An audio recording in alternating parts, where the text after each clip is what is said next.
Je m'empêche d'être sage. Sage dans le sens sagesse, où on l'entend en philosophie, où je l'entends beaucoup ces derniers temps, de par mes lectures et de par ce que j'écoute. Première chose que je voudrais développer par rapport à la sagesse, c'est la question de l'introspection, qui vient automatiquement avec la recherche de sagesse, puisque qui dit introspection dit connaissance de soi-même, parce que comment devenir plus humain si on ne sait pas qui on est. Sauf que moi souvent j'ai l'impression que cette introspection elle se fait de manière erronée chez moi. Alors qu'est-ce que je veux dire par là? C'est qu'au lieu de m'apporter une libération et une clarté d'esprit, c'est prétexte à un jugement qui est trop dur, qui n'est pas adéquat et qui ouvre la porte à un questionnement sur l'hypocrisie même de ce jugement en fait. Ce jugement il est hypocrite, pourquoi? Parce que c'est juste une excuse pour faire du sabotage et pour pointer du doigt davantage le négatif que le positif dans l'individu, en l'occurrence moi. Cela dit, je ne suis pas en train de me plaindre de l'omniprésence du doute. René Descartes, si tu m'entends. Non.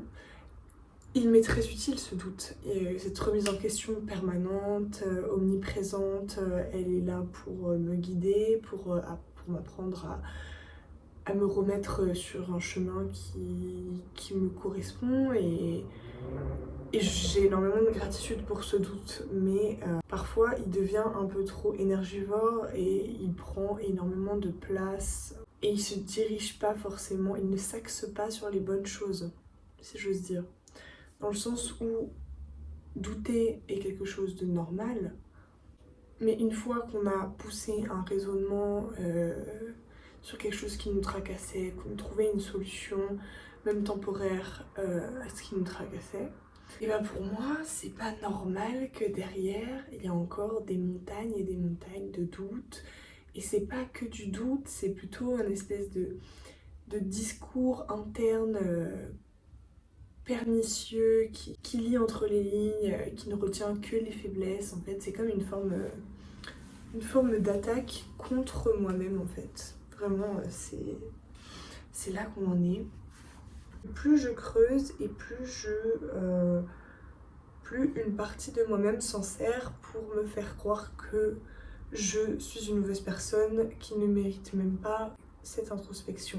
Deuxième point, on a le fait d'acquérir une sagesse nouvelle et de chercher à en acquérir toujours plus, donc une sagesse qui est exponentielle, qui est une soif de sagesse qui est intarissable, qui presque nous dévore, qui nous pousse à chercher toujours plus de ressources, toujours plus d'opinions contradictoires. Il y a cette question de quand est-ce que on peut se dire qu'on sait un peu, parce que plus j'en apprends et moins j'ai l'impression d'en savoir, plus je sais et moins j'en sais, plus je creuse et plus je découvre qu'il y a tant de choses que j'ignore. Et au lieu de me créer une espèce de réconfort, d'apprentissage, ça me cause plutôt une angoisse, l'angoisse de l'ignorance, l'angoisse des croyances erronées. On se rend compte aussi qu'on n'aura jamais le temps de tout lire, de tout connaître et que du coup c'est à nous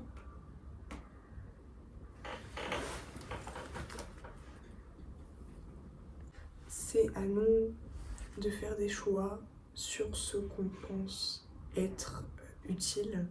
L'utilité, on l'a définie avec nos propres critères qui nous ont été appris, qui nous ont été inculqués via l'éducation, via notre milieu social, via les médias auxquels on a été exposé. Plus je sais et moins j'en sais, c'est cette espèce de gouffre, d'abysse intellectuelle, l'impression constante de ne pas réussir à gagner en intelligence. En fait, je pourrais lire 15 livres par jour, que j'aurais l'impression de m'abrutir, pas de m'abrutir, mais en tout cas de ne pas aller assez vite, de ne pas suffisamment m'imprégner de ce que je suis en train de lire. Et j'ai toujours l'impression que je prétends apprendre, mais que je n'apprends pas. C'est en fait un espèce de syndrome de l'imposteur transposé sur la notion de connaissance. Dans le sens où moi je vais lire, je vais écouter des gens parler, etc. etc. Je vais avoir des conversations.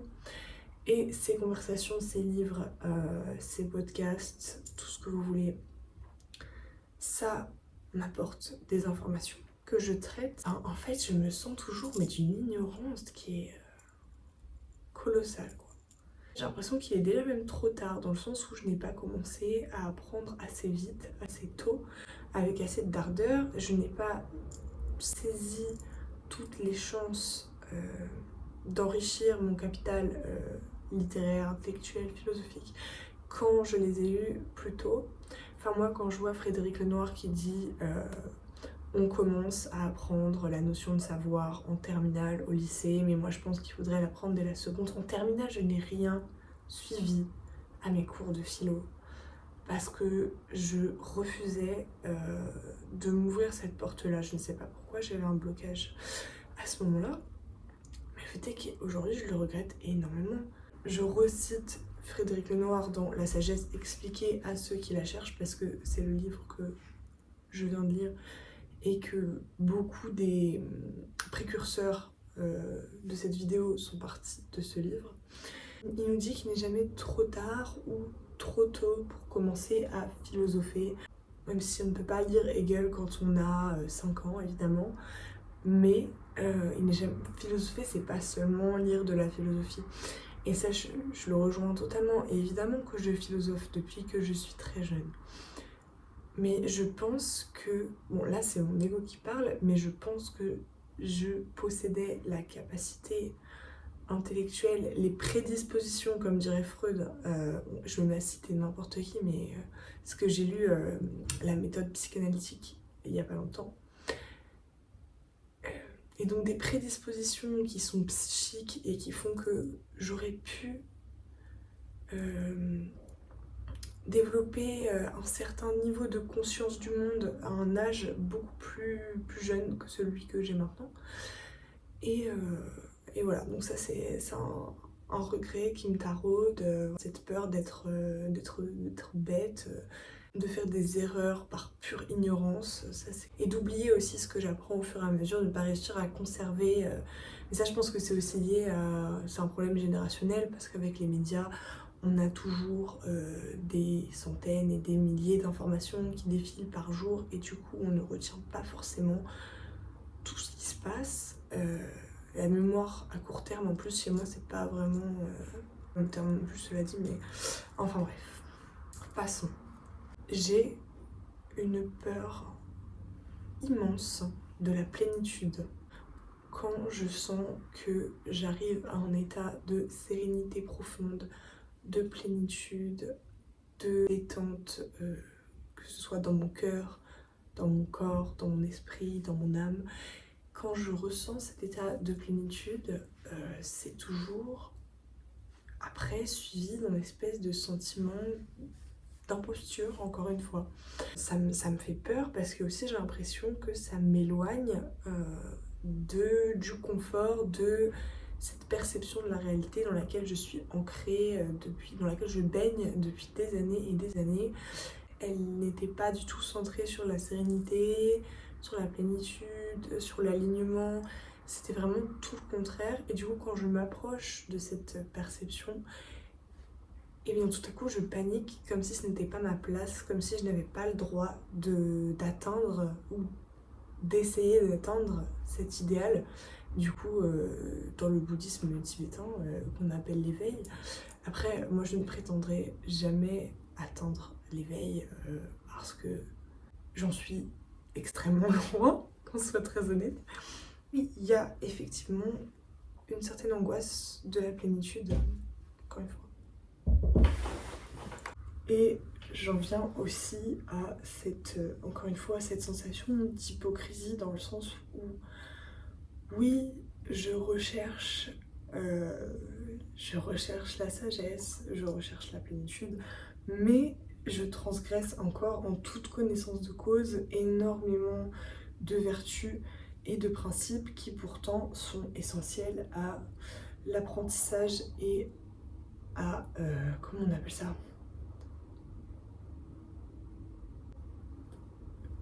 Ouais, et à attraper la sagesse, voilà. Pour attraper la sagesse, en mode c'est une maladie, voilà. Donc je pense notamment un de mes plus grands vices, qui je pense est le vice de la parole, dans le sens où je suis incapable de contrôler ce que je... Non, tu vois, là, je suis en train de faire ce qu'on appelle du gaslighting, c'est-à-dire que je dis que je suis incapable de contrôler mes paroles, mais c'est faux. C'est-à-dire que je n'essaye juste pas assez, en fait. C'est-à-dire que je me complais, en fait, dans ce vice. Donc, le bouddhisme tibétain nous dit les 4 vertus de la parole, c'est ne pas mentir, ne pas prononcer de paroles blessantes, ne pas prononcer de paroles de discorde ou de paroles futiles. Comment vous dire que je fais ces 4 transgressions tous les jours, ou si ça me dérangeait vraiment, j'aurais arrêté de le faire, vous voyez ce que je veux dire? En mode, oui, ça me dérange, mais je le fais quand même. Donc là, il y a quand même un problème quelque part. Le vice de la parole, c'est le fait de toujours parler au même rythme que ce que je pense, ne jamais réfléchir suffisamment longtemps avant de m'exprimer, ne jamais verbaliser, toujours verbaliser mes réactions et ne pas pouvoir résister à l'envie de partager absolument tout ce que je pense, donc y compris des choses qu'on m'a dites et que je ne suis pas censée répéter. Et c'est là que je me rends compte que je ne suis pas vraiment digne de confiance, parce que certes, je peux garder un secret, mais avec qui? Dans quelles circonstances? Enfin, je veux dire, il y a des conditions pour que je puisse garder un secret qui sont quand même... Enfin, il faut vraiment que ce soit un cas exceptionnel, mais dans la plupart des cas, même quand on me dit de ne pas le dire, et bien dans ma tête, ça comprend des exceptions. C'est-à-dire qu'il y a des personnes qui vont quand même en être informées. Et ça, ce n'est pas normal, parce que du coup, je me fie uniquement à mon égoïsme et pour satisfaire ma curiosité, mon envie de partage, mon besoin d'avoir quelque chose d'intéressant à dire, je ne sais pas. C'est quelque chose qu'on me reproche depuis que je suis très jeune, ça et le fait de mentir de manière complètement disproportionnée. Ceci étant dit, je ne suis plus une énorme mythomane comme je l'étais en primaire et au début du collège, Dieu m'en préserve. Donc ensuite, si je voulais parler d'autre chose, ce serait la voie du milieu. Cette voie qui est donc indiquée par le Bouddha pour faire l'équilibre entre l'abus, l'excès des plaisirs et le rien, le non-plaisir en fait. J'ai oublié le terme, l'antonyme du mot excès, mais je me demande si cette voie du milieu qui serait censée être la solution imposée à tous mes questionnements, problèmes, etc., le fait de toujours être dans la modération, de toujours savoir faire preuve de retenue, de prudence et de toujours tempérer, modérer les plaisirs et tout ça, je sais pas, en fait, je ne sais pas si c'est applicable à ma personne. Je suis normalement borderline, toujours, encore une fois. On met ça en parallèle avec des diagnostics psychologiques qui sont quand même récents, c'est-à-dire que la philosophie, l'âme, c'est quand même 2 choses qui coexistent avec la science. C'est pas des choses qui sont en conflit, c'est des choses qui coexistent, on le sait, la philosophie et la science, ça va ensemble. Mais là, le trouble borderline, il me cause d'être dans des états extrêmement radicaux. Je passe d'être dans un état d'euphorie et d'extase intense à un état lancinant de rumination et de tristesse, de colère, d'épuisement moral. Et tout ça, en fait, ça bascule comme ça, mais je n'y suis pour rien. C'est littéralement un dérèglement chimique des hormones de mon cerveau. Donc, c'est-à-dire que même avec toute la bonne volonté du monde, je ne pourrais pas guérir de ce trouble puisqu'on ne peut pas en guérir. Donc, ça me pose question. Est-ce que moi, je peux prendre la voie du milieu? Est-ce que je peux aspirer à un tel chemin initiatique? J'imagine que oui. Bien sûr que la réponse est oui. Mais est-ce que ça va pas... En fait, je suis en train de répondre à mes propres questions en faisant cette vidéo. Est-ce que ça va pas être plus difficile? Si. Mais la question du coup, c'est est-ce que je suis prêt à prendre suffisamment de risques et à, compte tenu de ces difficultés, quand même choisir cette voie? Mais est-ce que ça ne m'apportera pas plus de souffrance qu'autre chose? Cela dit, encore une fois, si on s'accorde avec le bouddhisme tibétain, la vie est une succession de souffrances. Et donc, dans tous les cas, c'est là que je passe. Qu'est-ce que c'est que ça?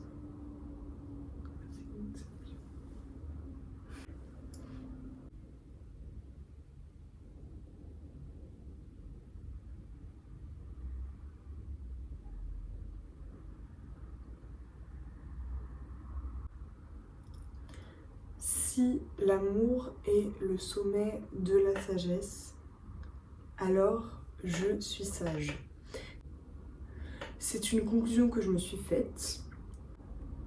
Cet amour que je prône comme étant la quintessence de mon être et comme étant un accomplissement presque, comme étant quelque chose dont je peux être fière, et bah encore une fois, il est guidé par l'ego.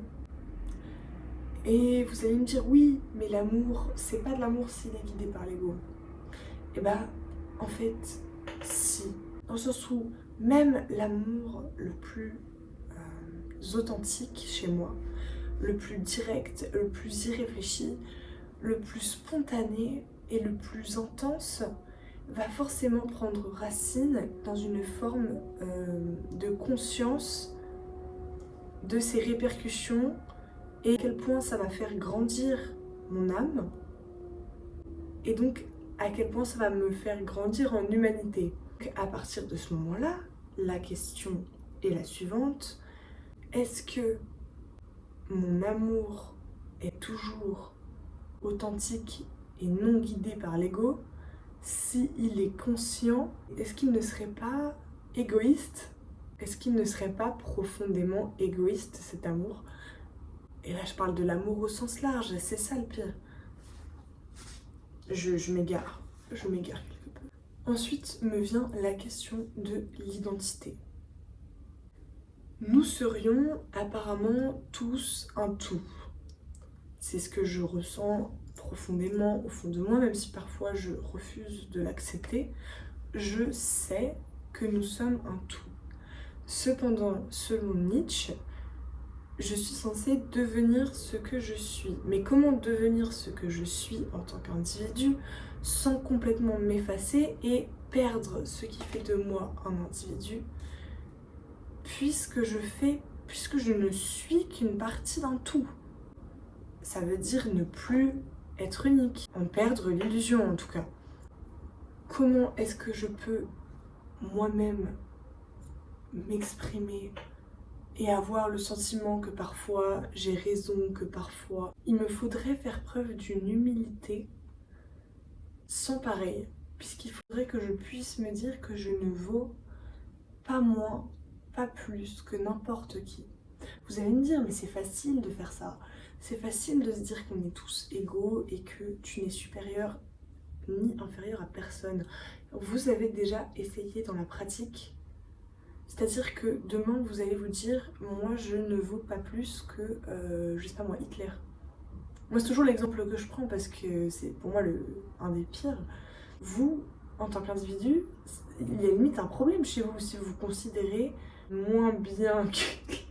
Enfin, vous voyez ce que je veux dire. Enfin, il y a forcément une hiérarchisation des individus qui se fait, qu'elle soit consciente ou inconsciente. Chez moi, elle s'est faite depuis à peu près dans l'école primaire. Mais il y a toujours eu une forme de hiérarchisation, que ce soit de manière positive ou de manière négative, que ce soit pour me dire « Oh, ces gens-là, ils sont bien meilleurs que moi, ils sont mieux en fait », soit de me dire qu'ils sont moins bien, parce qu'en fait, là, le chemin que j'essaie d'emprunter, il me faut renoncer à ces idées persistantes, mais parce qu'elles nourrissent l'ego, parce qu'elles me font croire qu'elles me font du bien, parce que ça me donne l'impression que j'ai de l'importance, que... Enfin, ça me donne l'impression que ma valeur prend tout son sens, alors que pourtant, ma valeur, ce serait d'avoir conscience que je ne fais que partie d'un tout et qu'il ne sert en rien d'essayer de me distinguer des autres individus qui m'entourent. Ce renoncement, c'est le plus grand des obstacles entre moi et ce chemin initiatique. C'est-à-dire que j'ai énormément de mal à renoncer à mon solipsisme. Waouh, j'arrive pas à croire que j'ai sorti ça. C'est vrai, à renoncer à mon solipsisme, à renoncer au fait que toutes les consciences autour de moi n'existent pas. Descartes me l'a prouvé. Le doute persiste évidemment puisque c'est la réponse même à la question, que toute conscience qui n'est pas la mienne est une autre conscience, est un autre moi. Mais cet autre moi, c'est moi en fait. Ça c'est la troisième conclusion qui est venue après avec tous les... Quand j'ai commencé à lire L'âme du monde, quand j'ai commencé à lire L'alchimiste de Paulo Coelho, quand j'ai commencé à lire tous les best-sellers de Nicolas Costa, quand j'ai commencé à lire... Je pense aussi à Etty Hillesum, désolée je sais pas comment on prononce son nom, mais c'était une femme hollandaise qui a été dans les camps pendant la Seconde Guerre mondiale, si je ne dis pas de bêtises. Qu'est-ce qu'elle nous dit? Elle nous dit le grand obstacle, ce n'est pas la réalité, c'est toujours la représentation. Et ça, c'est tellement vrai. Merci Etty de m'avoir révélé ce que je savais sans savoir. Ma représentation de ce que je vois est toujours influencée par ce que je suis. Je vois comme je suis, j'aime comme je suis, j'entends comme je suis. Mais donc je suis, et si je suis, ça veut dire que je suis une... Ça veut dire que j'existe avec une individualité. Quelque chose ne peut pas exister seul s'il n'est que partie d'un tout. C'est-à-dire que je ne serai pas que une partie d'un tout. C'est en fait, encore une fois, je pense que ces prises de position radicales sont dues à mon système de pensée très fractionné, toujours en noir et blanc. J'ai appris à mettre de la nuance avec le temps, mais c'est toujours assez compliqué pour moi. Mais là, c'était vraiment deux idées opposées dans le sens où c'était TPMG et l'âme du monde. Vous voyez ce que je veux dire? En mode, je ne pouvais pas à la fois me privilégier, penser à moi, me placer au centre de mon existence et faire tout ce travail pour me rendre la vie meilleure, etc. Tout en ayant conscience que tout ça, je le faisais non seulement pour moi, mais pour tout le monde et que je me devais également de prendre conscience de l'existence de tout ce qui m'entourait. C'est-à-dire que c'est beaucoup plus simple de penser que seule notre existence a de l'importance, alors qu'en fait, tout respire, tous les cœurs battent comme un seul. Et même les objets inanimés font partie de nous. Tout ça fait partie de nous. Et c'est très énorme à assimiler comme truc. Et pourtant, ça fait des années que je lis ce genre de philosophie et ça a commencé en première, où j'ai vraiment commencé à lire énormément d'œuvres de Frédéric Lenoir, où j'ai commencé à méditer pendant la journée et à faire beaucoup plus de méditations qui sont centrées sur la connexion avec la terre, etc. Et à partir de ce moment-là, petit à petit, il il y a ce dilemme qui s'est posé, mais en fait ça s'est posé de manière très binaire, c'est-à-dire que j'aurais pu voir la dialectique là-dedans, mais je ne l'ai pas vue, parce que je n'avais pas encore la notion même de dialectique à ce moment-là. Je ne peux renoncer au vice de l'ego. Je suis coincée, parce que je veux être coincée, parce que je ne veux pas sortir des vices de l'ego, parce qu'ils me font du bien, parce qu'ils sont confortables, et parce que mon ego, ça me maintient, j'ai l'impression en tout cas que ça me maintient, et je ne veux pas le lâcher, parce que j'ai mis tellement de temps à récupérer cette estime de moi, à la construire et à comprendre que j'avais une valeur en tant qu'individu, que maintenant tout fractionner et tout remodeler pour me dire que en fait je ne suis juste qu'une vibration, et encore en fait je ne suis rien qui n'est pas l'autre, je ne sais pas. Seigneur Dieu, encore une fois je m'excuse pour tout individu qui visionnera cette vidéo, car c'est ma foi très très confus. Encore.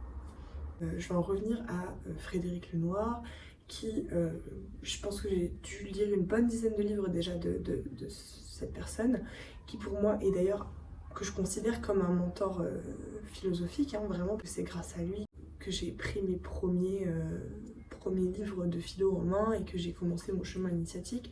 Donc voilà, je recommande toujours Frédéric Lenoir pour ceux qui sont un peu novices et qui veulent une espèce de vulgarisation philosophique qui va vraiment à l'essentiel et qui croise... Bon après c'est vraiment un très très grand fan de Spinoza. Bon j'y reviendrai après sur Spinoza, mais il ne jure que par Spinoza et ça se ressent beaucoup dans son écriture, mais ça... Maintenant, un autre problème que je rencontre et que Frédéric Lenoir souligne, c'est qu'il faudrait pouvoir transmuter le malheur en sérénité. Ma puce, j'ai fait et je n'approuve pas. Quand on me dit que même le deuil, et qu'on me raconte cette histoire, ce conte, je crois que c'était en Chine, de l'homme qui venait de perdre sa femme et qui chantait en battant le tambour, et qui répond que c'est le cycle de la vie, donc c'est normal, donc il est pas triste quoi, il a compris, au début elle n'était rien, elle n'est même pas un souffle, après elle est devenue un souffle qui a pris forme, puis qui n'a plus pris forme, enfin qui est mort quoi. Et en fait, pour moi le deuil c'est un des sentiments qui nous rend profondément humains, parce que c'est ce qui montre qu'on ressent vraiment les choses de manière différente des autres animaux. Après, je sais qu'il y a d'autres animaux qui font des sortes de rituels funéraires, mais quand tu perds quelqu'un que tu as aimé, ça te prend... Si ça ne te... Je comprends pas comment on peut dire que ça peut ne pas te détruire complètement, même si c'est temporaire. Même si c'est temporaire, pour moi c'est une étape qui n'est pas négligeable, parce que plus l'amour est fort et plus le deuil l'est, parce que c'est comme ça qu'on fonctionne en tant qu'être humain. Et dire le contraire, ça reviendrait à dire qu'on peut contrôler complètement nos émotions au point de faire abstraction de toute cette douleur liée à tout cet amour qu'on a porté à quelqu'un ou à quelque chose. Je sais que c'est pas exactement ça qui est dit, je sais que il est aussi souligné qu'on est toujours au début choqué, etc. Mais c'est plus décrit comme une pointe de tristesse que comme un chagrin dévorant. Ne pas se laisser consumer par le deuil, ce serait normal. J'ai du mal à concevoir qu'on puisse considérer ça comme normal, de glisser par-dessus et basta. Maintenant, si je me fie à Épictète, mon propre jugement est seul responsable de ma colère. C'est-à-dire qu'à chaque fois que je m'enflamme, à chaque fois que je perds le contrôle, que je suis énervée, que j'ai envie de... Voilà. C'est en réalité la faute de mon jugement. J'entends. Cesser d'accuser la vie et les autres, c'est aussi tendre une perche, selon moi, à l'invalidité et à l'invalidation plutôt de mes propres ressentis et à l'auto-blame, enfin à la culpabilisation de ma personne en fait. C'est-à-dire que si la colère est uniquement de ma faute, c'est-à-dire que je ne peux plus m'autoriser à ressentir d'émotions négatives quand quelque chose se passe. Moi, avant de commencer sur cette voie-là, j'en suivais une autre où on me disait toujours vis toutes tes émotions, ne les réprime jamais, possède-les, laisse-les vivre en toi, laisse-les te traverser, ta colère est normale, ta tristesse est normale. Et maintenant, on me dit que tout est de ma faute. C'est un raccourci énorme, vous vous en rendez sûrement compte. Mais c'est en tout cas comme ça que ça me reste dans le crâne. Et pour en revenir à ce que je disais tout à l'heure, par rapport à l'amour intéressé, toute action consciente, en tout cas réalisée de manière consciente, n'est plus désintéressée. Une action courageuse me donne quand même un gain, celui de grandir en humanité. Acquérir la sagesse me permettrait de mieux être. Je sais pas si je suis matrixée par tous ces concepts de capitalisme et que du coup je diabolise le fait que quelque chose ait un rapport de gain, mais je pense que c'est exactement ça en fait. Je pense que j'ai raison de dire ça, que là je suis convaincue que non, ça ne devrait pas être comme ça. Il devrait y avoir des choses qui se produisent sans récompense. Mais toute action a un impact et tout se réverbère et je le sais, c'est l'effet papillon. Mais vas-y, nique l'effet papillon, genre. Pourquoi est-ce qu'on peut pas faire, mais sans savoir? Sans savoir pourquoi on fait, sans savoir ce que ça va nous apporter en retour. Plus je gagne de lucidité et de sérénité sur le réel, moins je me sens comme un être humain. J'ai l'impression de flotter encore plus qu'avant. Quand je m'ancre dans la terre, ça me rappelle que rien n'a d'importance. En fait, tout a une importance. C'est le contraire. C'est-à-dire que se sentir tout petit, c'est pas ça qui va me sortir de mon ego ou qui va m'aider à élever mon âme. C'est justement de me sentir immense et de savoir que chaque chose que je le fais parce que des milliers d'âmes vivent à travers moi et qu'on est tous... Les gars, je sais que ça sonne complètement fou ce que je suis en train de dire. Même dans mon apprentissage de la sagesse, je cherche à suivre une méthode. Je cherche à, même si cette méthode c'est soyez en accord avec l'univers, écoutez ce qui vous entoure, écoutez vous-même les résonances, etc. C'est quand même dogmatique. C'est toujours dogmatique. C'est toujours suivre quelque chose. En fait, c'est jamais... ça part pas vraiment de l'intérieur de moi. Enfin, bien sûr que si, l'intention part de moi, mais du coup, après, Frédéric Lenoir, dans son livre, me dit que si je nique Confucius et les stoïciens, je peux arrêter d'essayer de suivre l'ordre cosmique parfait. La sagesse taoïste, elle prône le mouvement et la fluidité. Je dois m'élever sans chercher à le faire. J'ai beau être une personne extrêmement reconnaissante et emplie de gratitude pour tout ce que j'expérience tous les jours, j'ai l'impression que mon shadow work, mon travail de l'ombre n'est jamais terminé. Il y a toujours cette partie de moi hyper négative qui me rattrape et qui me raconte que je me mens à moi-même et que je ne mérite pas la paix, que ça ne sert à rien de continuer dans cette voie parce que ça ne va pas parce que ce n'est pas juste et que je ne mérite pas d'accéder à certains niveaux de sagesse. Et c'est ça qui me bloque aussi, et ça c'est parce que j'ai un profond sens de la justice, et ça je peux me l'accorder. C'est parce que je suis aussi très aware, consciente des erreurs que j'ai pu commettre par le passé. Et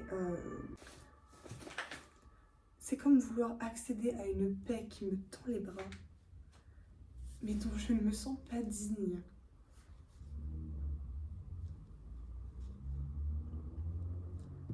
Je suis presque honteuse de pouvoir l'atteindre en fait. C'est ça que j'essaie de dire depuis le début de la vidéo, c'est que cette paix que je touche du bout des doigts, je ne m'autorise pas à aller la chercher, à foncer encore plus et à continuer sur ce chemin de sérénité, de plénitude, parce que je suis encore en partie convaincue que je ne possède pas le droit d'accéder à ce savoir, à cette connaissance, à cette sagesse. Et donc il y a déjà du sabotage, en fait, de l'auto-sabotage qui se passe. Mais pour autant, ça fait des années que je médite tous les jours, et je n'ai jamais arrêté, et je sais que mon travail, il n'est pas vain, qui me fait du bien, et qui fait du bien au monde, parce que je deviens un meilleur être humain, ça c'est sûr. Mais simplement, ça sert à rien que je me presse, dans le sens où j'ai tout le temps du monde pour accepter cette voie qui, je sais, est la mienne. Je le sais. Mais pour réussir à lâcher toutes ces barrières, tous ces blocages qui m'empêchent de pleinement m'y consacrer. Parce que moi, je m'écoute, je pars au Japon, je suis dans un temple, on me revoit plus. Hein. Mais il y a l'ego. Bon. Je vais arrêter de blablater. C'est tout pour aujourd'hui, la team. J'espère que vous n'êtes pas traumatisés. Je pense que ces vidéos vont m'aider quand je vais les regarder plus tard. Je l'ai déjà dit dans la dernière que j'ai faite. Et effectivement, quand j'y repense maintenant, c'est sûr que j'étais dans un état d'esprit complètement différent. Mais en même temps, ma vie à ce moment-là était très différente. Là, en ce moment, il se passe plein de choses négatives dans ma vie, mais c'est vrai que je les approche avec beaucoup plus de paix, beaucoup plus de sérénité, et que ces événements survenus dans ma vie il y a 2 ans, ça m'aurait foutu encore plus au fond du trou. Que là, je vais bien. Je sais que autour de moi ça ne va pas bien, mais je vais bien. Et même si parfois je suis triste, je pleure, etc., et bah ça ne m'arrête pas dans mon chemin évolutif, ça ne me freine en rien. Et j'ai une immense gratitude pour tous les guides que j'ai pu avoir. Parce que sans eux, je sais pas comment j'aurais fait. Frédéric Hoffman, Frédéric Lenoir, Descartes, c'est ça. Et tellement d'autres artistes, que ce soit des musiciens, des chanteurs, des cinéastes, tous ces gens. C'est grâce à l'art aussi, et grâce au savoir qu'on accède à la sagesse. Et c'est grâce aux autres. Tout ce que j'apprends, je l'apprends des autres. Et je l'apprends donc de moi-même. Et donc je suis reconnaissante aussi d'avoir toutes ces merveilleuses personnes qui sont autour de moi en permanence pour m'apprendre et pour me faire réfléchir. Et puis pour des fois me dire des choses complètement abruties qui vont me faire comprendre justement que non, c'est pas ça, que je ne suis pas d'accord. Et pourquoi est-ce que je suis pas d'accord? Et du coup, j'ai des amis merveilleux pour ça. Et je suis extrêmement reconnaissante de la vie que j'expérience actuellement. Malgré les événements négatifs, malgré les aspects négatifs. On va finir cette vidéo, je pense, sur un petit moment de gratitude. Oh, punaise.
En espérant que j'apprenne encore plus de choses, toujours plus de choses, et que je ne m'arrête jamais d'apprendre, parce que j'adore apprendre, et que je veux apprendre